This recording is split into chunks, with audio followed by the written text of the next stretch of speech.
Hello and welcome to Back to School Night virtual year number 2. This is pre-calculus with Mr. Walsh and Miss Finney. Fun fact about Miss Finney is that she is getting married very soon, so actually by the time you are watching this video, she may no longer be named Miss Finney. So congratulations to her.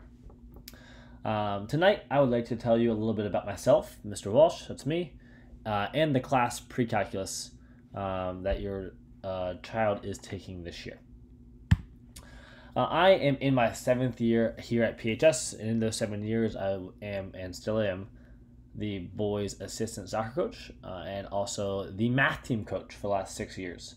So if your child is interested in math team at all, I am the person to go to. We have a lot of fun at math team. We play games, we do cool competitions, so it is a lot of fun, and we meet every Wednesday in room 232 in the afternoon.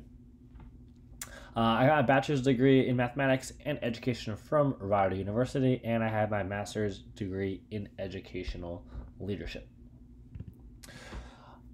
I'm going to walk you through the syllabus that you can find on the Canvas website page that we use for pre-calculus and the whole school uses. And I'll give you some detail about this syllabus and kind of expand on it. So the instructors are me and Miss Finney, so I am Ryan Walsh, and then our 2 emails are there, and you can email us at any time, and we will get back to you in a very timely manner. And then, of course, the website we use is the Canvas page, which I will show you and walk you through a little later today. There are just a few required supplies in pre-calculus, similar to every other class. So it's for a weekly planner. Some students like to use their phone calendar. Some students like the physical weekly planner where they can write things down. But they're going to need something to keep themselves organized and to write down homework. I hand out a lot of things, and everything I hand out is hole punch. So a 3-ring binder is important to have for my class, and I suggest that it should be a math-only binder, because students often misplace stuff when they have a bunch of different subjects in one notebook. A pen or a pencil is cool.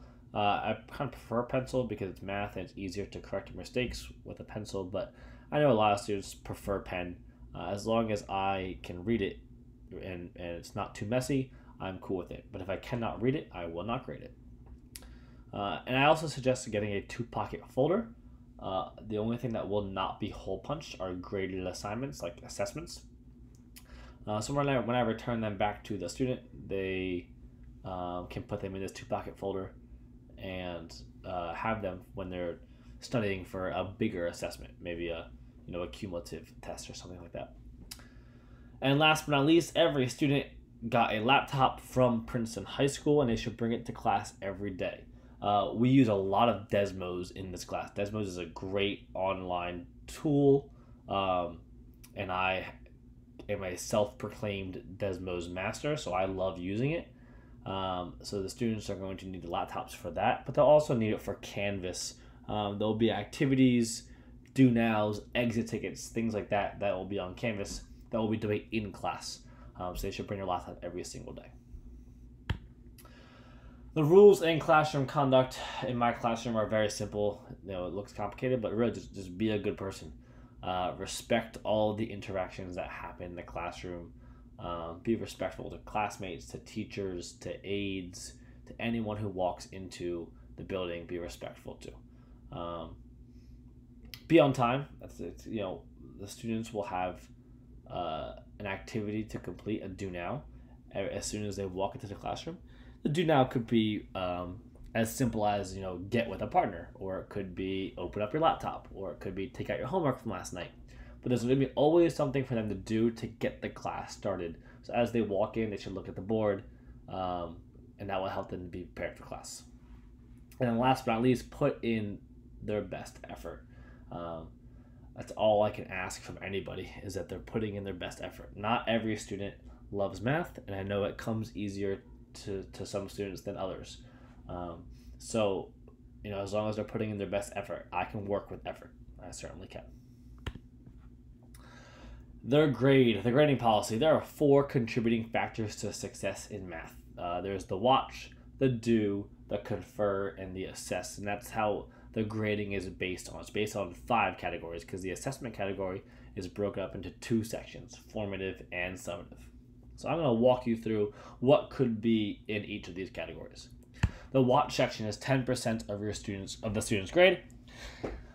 This is all about just paying attention in class, engage in the lesson, engage in the activities. You might see a do now or an exit ticket that will be given to confirm that the students understood the lecture. That's how I could check to make sure that they're watching and listening and paying attention. There might also be a discussion or a video post on Canvas that they'll reflect on their work, which is key to deeper understanding. And that could also be a grade in the watch category. The do section, which is 20% of the grade, is all about in-class problems and homework. It's basically classwork, homework, activities. That's all going to be in the do section. I don't check homework every single night. I will certainly go over any questions the students have every single day, but I'll probably only check homework maybe twice a week, because it's very time consuming in class when we only have 44 minutes. The confer section is 15% of the student's grade. The confer section is all about reflecting on your work. It's all about communicating mathematically and working collaboratively with your students, with their classmates.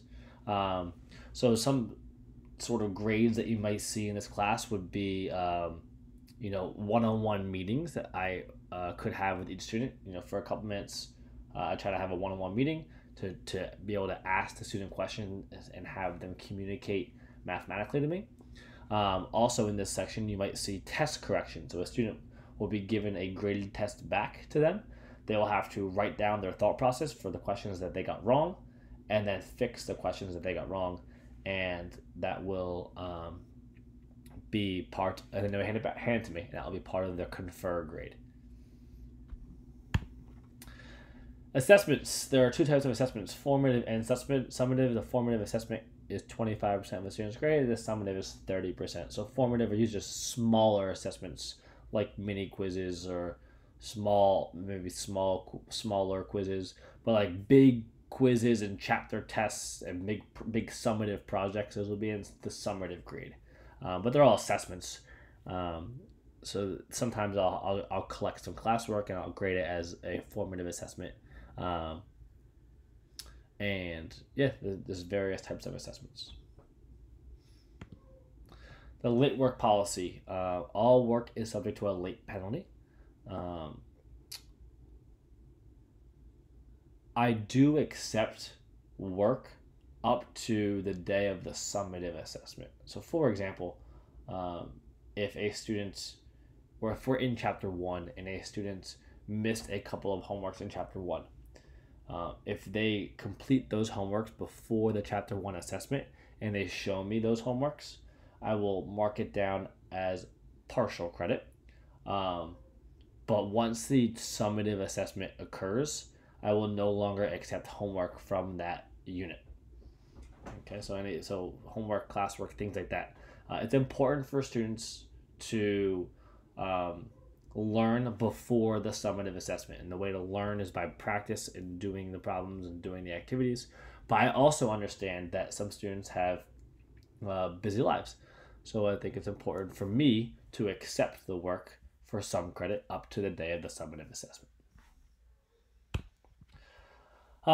These are my off periods. Last year during virtual learning, we had office hours. Now that we're back in school, we don't have official office hours, but I am in my office during these periods. So I want to encourage students to come see me, especially if they're having any issues at all. I can help them with homework. I can help them with go over tests and quizzes. I can help them, just help them with life. I can help a lot. So I am off period 2, 6, and 7. Those are all on an A-day, and they'll rotate just like the students' schedules rotate. I'm always at school at 7:15. So if a student wants to come in early, I will be there for sure. And then Tiger Time, which is every E-day in the afternoon, the last hour of the day is a free time where teachers are available for extra help. if any of these if some of these periods don't work for your student or your child, they can send me an email, and we can certainly set up a different time to meet if they're having issues. I'm always open to helping students, and I want them to feel comfortable coming to me and ask me questions. Last but not least, my Canvas page. Let's go through that. My Canvas page. You can find that you, as a parent and guardian, you are an observer on my Canvas page, so you should be able to see it. You can't do anything in it, but you can see it. So here is Pre-Calculus Walsh. And what you will see is the introduction, which is about your teachers. So that's all about me and Miss Finney. Here's the PDF of the Pre-Calc textbook that we use. Here's the syllabus we just went over, and here is the late work policy we just talked about. And then you start getting into the activities that we have been doing in class. We did a math review, and then we started analyzing graphs and polynomials, both algebraically and graphically. So on this Canvas page, anything I hand out in class, I will post on my Canvas page. That's where all my assignments will be. You don't necessarily have to submit your stuff through Canvas, but all of the assignments will be there, so that when you go to the calendar, so the students can go to a calendar, and that calendar will show them when assignments are due, when upcoming tests are happening, things like that. And so this is where everything will be. And I'm usually very good at updating it on the daily. Okay. So I hope you got a little insight about what pre-calculus will be like this year. I hope it's a lot of fun. I'm so glad that we are back in school. It's just great to have my classroom full with students, and I can tell that they're enjoying having more interaction for sure. If you have any questions, please feel free to reach out to me. Again, my email is ryanwalsh@princetonkk12.org. You can see it right here. And if you email me, I will respond in a timely manner. If you want to talk to Miss Finney, and I know she made a video for tonight, so I hope you get to see Miss Finney's video as well. Again, Miss Finney's email is meganfinney@princetonkk12.org. Even after she gets married, this will be her email at least for this year. They won't change it until next year. So she'll be Megan Finney for at least one more year. Okay. All right. I hope you enjoy your night, and I will see you hopefully soon.